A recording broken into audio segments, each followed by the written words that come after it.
The One Gospel Academy, College for Saints, a Christian academic center for learning and thought. Welcome to class. Subject: obedience sustained by love. The Holy Spirit reveals, and we constantly highlight the source of our learning, the Holy Spirit, the Spirit of the everlasting God. So everything we are studying is as He reveals. Himself is learning obedience by the grief he endures as men resist his authority by their gross disrespect and ignorance of his deity. And I want us to pay attention to that learning obedience. Learning obedience. Yesterday, in our last lecture, we began to introduce this learning obedience, where we discovered that the Son of God himself was learning obedience by the things that he suffered. I'm sure a lot of us were astonished at the information that our Lord the Holy Spirit is also learning obedience. So today we're going to find out how. But it's instructive that the Spirit and Son of God are learning. The word learning obedience means they have to get used to it. We all have to get used to it, And what are we to get used to? Obedience, obeying the commands of the everlasting Father. So our Lord the Holy Spirit is learning obedience by the grief he endures as men resist his authority by their gross disrespect and ignorance of his deity. Yet the Spirit must remain even in the evil that men do. You see, by his name we know that he is holy, exactly like the everlasting Father. That's why it's called the Holy Spirit. But he's here to help us to attain the great decision. Remember the great decision, which is the purpose, the reason why we were created. So, being found among sinners, that we all are, for all have sinned, and here to heal us, having been saved by the blood of the Lamb, is healing us by transforming us daily to be conformed to the image of Christ, so that we attain our destiny for which we were created. Men continue in sin, men, male and female. Yet, in the evil that people do, the Holy Spirit will not leave us. He remains there. People tell lies, people do all these things. But the Holy Spirit does not leave. Our Lord knows that the day he leaves, we all perish. So, yet he cannot leave us, even though he cannot behold sin. He cannot continue to look upon this sin that people commit. Sometimes extreme sin. But the Lord must remain. He doesn't go.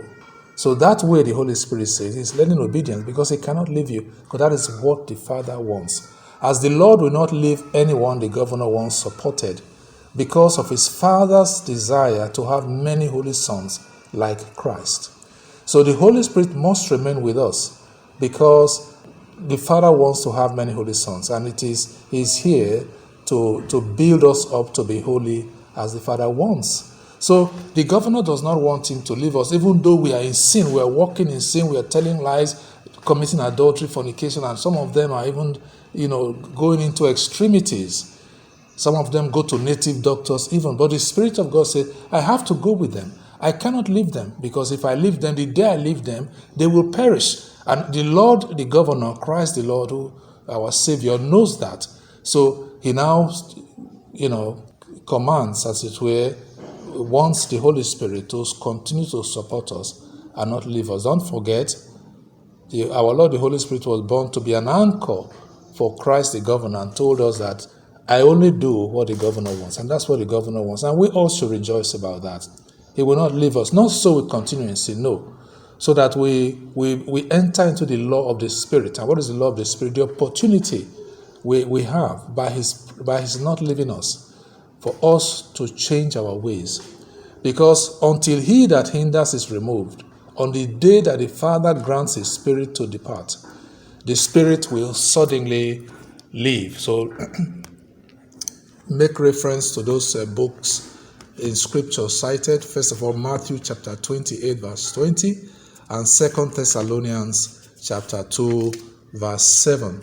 So by this grieving, the Spirit understands the Father's intense love for him. By this grieving, and note that word, we'd already studied it, how the Spirit is grieved, because men resist his authority.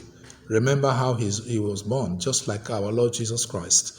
Remember what he was nurtured to become. He's the only power in the universe. Yet men do not, people, pastors, everybody, they grieve the Lord because they do not, they resist his authority. When he gives command, many don't obey. And even those who obey, many of them are very reverent. We know this can happen. They begin to give instructions to the Holy Spirit. They think nobody should do, because he's God. He's the Spirit of the everlasting God, together with with Christ our Lord. So the Holy Spirit is grieved because people resist his authority. They don't know him. The world does not know him. Therefore, they don't. If he says stop, they don't stop. Sit down, they don't sit down. Avoid danger, they are not avoiding danger. So this grieves the Holy Spirit. So by this grieving, the Spirit understands the Father's intense love for him, as the Father will not forgive all who blaspheme his Spirit, reason why the first world was destroyed. All right? So the Father's love for the Spirit manifests itself by the Spirit grieving.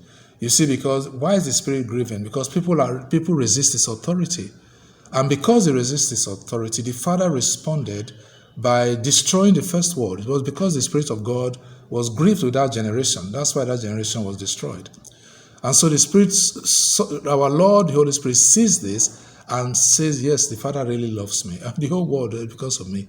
And as Christ our Lord said in Mark 3:29, said, if you can say whatever you want to say to the Son of God, dishonor him, blaspheme him, but I warn you, anyone who blasphemes against the Holy Spirit will not be forgiven in this world and in the world to come. So our Lord the Holy Spirit sees all this and he hears all this. So he came to know that by his grieving, he understands the Father's intense love for him. So you see, this is the Father still nurturing his Spirit, as he's been doing since the beginning. Now, this love for his Spirit is reason the Father is holy and commands everyone to share in his holiness. And I want us to note that very carefully. The reason why Father God is holy is because of this love that he has for the Holy Spirit, and therefore commands every one of us to share in his holiness. How? By loving the Holy Spirit as he does. And you know that as Christ the Lord said, if you love me, you will obey my commands. If we love the Holy Spirit, we will not resist his authority. No. If we love the Holy Spirit, we will obey his commands. And, the result of that is eternal life. Just as the Lord told the Israelites after he saved them from bondage in Egypt. He said, look, I'm sending my angel ahead of you to take you through the wilderness. He said, obey his voice. He said, because if you obey his voice, you will make it through to the other end. But if you don't obey his voice, I warn you, you will surely perish in the wilderness. And so people are perishing today in the world because they don't obey the voice of the Holy Spirit. And so the Holy Spirit, the Father is saying, look, I am holy because of this love that I have for the Holy Spirit, which makes me do all these things that I do. Therefore, for you to be holy too, you have to love the Holy Spirit, because it is he who is given the task to make us holy, having been cleansed by the atoning blood of our Lord Jesus Christ. The work of building our character up to be holy as the Father wants, now that we are saved from sin, is the task of the Holy Spirit. Therefore, anybody who loves the Holy Spirit is holy like the Father, meaning that you will be made holy. You will attain, because remember he told us once, he said, for this purpose the Father loves me. I always succeed in everything that I do. So anybody who loves the Holy Spirit, be sure that he will succeed with you, because the evidence of our love for the Holy Spirit is that we obey his voice. So you see, it's all linked up, and I want us to pay attention to this interlinkage as we look at the relationship of the Godhead. So anybody who loves the Holy Spirit, like the Father loves him, shares in his holiness, will share in his holiness, and will succeed to attain holiness like the everlasting Father. So a man who loves his wife, like Father God loves his Spirit, shares his likeness, or else they fall short of his glory if they do not love their wives. Now that's for married men and women, couples. The Holy Spirit will want married people to know you husbands, you better love your wife. Because a man who does not love his wife does not share in God's holiness. Remember the relationship between the Holy Spirit and the Father. As a man says, my wife, that is the import, that is the value, that is the extent, that is the strength of the meaning when Father God says, my spirit. Therefore, a man who loves his wife as God loves the Holy Spirit, you see, that man shares the same nature with God. So the Lord is making it plain. Love your wives, and so you share. You become like God, who loves his own wife, if you want, his spirit. Or else they fall short of his glory if they do not love their wives. Similarly, Father God's love for his firstborn is both firm and gentle, such that it never allows his son to go astray. It's important to remember this. The Father, puts wedge around his Son, our Lord Jesus Christ. He will never allow our Lord go astray. Thank God, this was what happened when he was, the Lord, after 40 days fasting and praying, the Bible says he was tempted by the devil. 40 days. It was the anchor of the Holy Spirit. It was, as the Bible tells us, after the baptism, he was led into the wilderness by the Holy Spirit. So the Holy Spirit was present to anchor him, to make sure that this firstborn Son of God does not go astray. So the Father, our Heavenly Father, the everlasting Father, his love for his firstborn is expressed by this firm and gentle way that he deals with his firstborn. And what is the result? He will never go astray. And the Son knows, that the Father is his anchor. You see, that's why I said, I'm going to my Father and your Father, to my God and your God. So this is the warm affection behind the Father's ever active and progressive promotion of his beloved Son. Love so strong and expansive, the Holy Spirit was born to anchor him. The heavens and earth were created by and for him. The governance of the universe as king and judge is on his shoulders. All are commanded to bow down and worship him. And all who believe in him will have eternal life, or else they will perish. So these are manifestations of the Father's firm and gentle, warm affection that is ever active and progressive, and always looking to promote his beloved Son. And these are all evidences that of that deep love that the Father has for his Son, whom we remember that he too learned obedience by the suffering that he endured. He said, take away this cup from me, but the Father did not. You have to. So he had to obey. He had to go to the cross. He had to endure the suffering. He had to endure everything he went through because he had to obey the Father. And so he was perfect. Having been made perfect in obedience, he is able to help us who are also learning obedience in our own times to learn the lesson of life, which is obedience. So it is this knowledge of this love, of the everlasting Father, that sustains the Holy Spirit in the Lord's, in other words, the Holy Spirit's present task of nurturing innumerable holy sons like Christ for the Father. So that the Holy Spirit said, it is this knowledge of this love that the Father has for me that sustains me in my task. Because really I want to go. Let's face the fact. I want to go back to him. That's why the Spirit and the bride say, come, Lord Jesus, because as we studied already, that event will signal the return of the Holy Spirit back to the Father, where he comes from.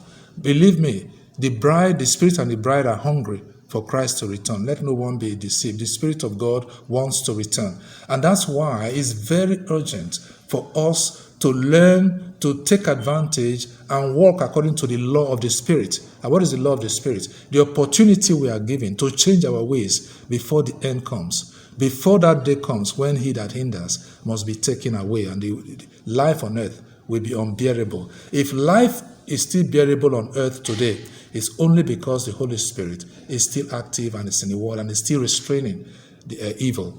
But the time comes when that restraint will be removed and life will be held on earth. Those who are not built up, who are not trained, to be like Christ, will have to remain behind to learn obedience or perish. Either way, the Lord says, let the wicked be wicked still, and the righteous be righteous still. So it is this knowledge, the knowledge of the love of the Father, that sustains the Holy Spirit in this very, very interesting task that our Lord is enduring. Remember the gowned, hard-working woman.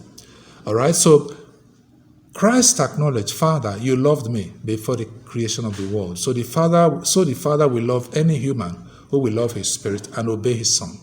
Otherwise, anyone that does not love the Holy Spirit cannot be made holy, because you will not be able to attain. You will not obey his voice. You will resist his authority because you have no love for him. The world does not know him, therefore they don't receive him. Therefore the world is perishing and passing away. And the same thing with the Son of God. Anyone that does not obey the Son of God will perish. As the Son of God said, anyone who believes in me will be saved, but the one who does not will perish. So otherwise, I take that last sentence again. So the Father will love any human being who will love his Spirit and obey his Son. Why? Because any human being who loves the Spirit will attain the purpose for which they were born. That is the great decision. So will be any human being who obeys his Son. So, considering the above context, how would you complete the last sentence? We already talked about it. There is so much loaded also in today's lecture, and I encourage you to take time to meditate on these things. Do not let the word of the Lord depart out of your heart. Look at them, meditate on them. If you have any questions, be able to ask. Sometimes I'm concerned that the information, the knowledge is too much in one day. But that is the opportunity you have to capture this knowledge, because there's so much before the end of this short course. So how would you complete, in your own way, in your own language, in your own terms, how would you complete that last sentence? Otherwise, what? Following the lecture above. Send your answers, citing day 13, via the portals and the email address provided. See you tomorrow.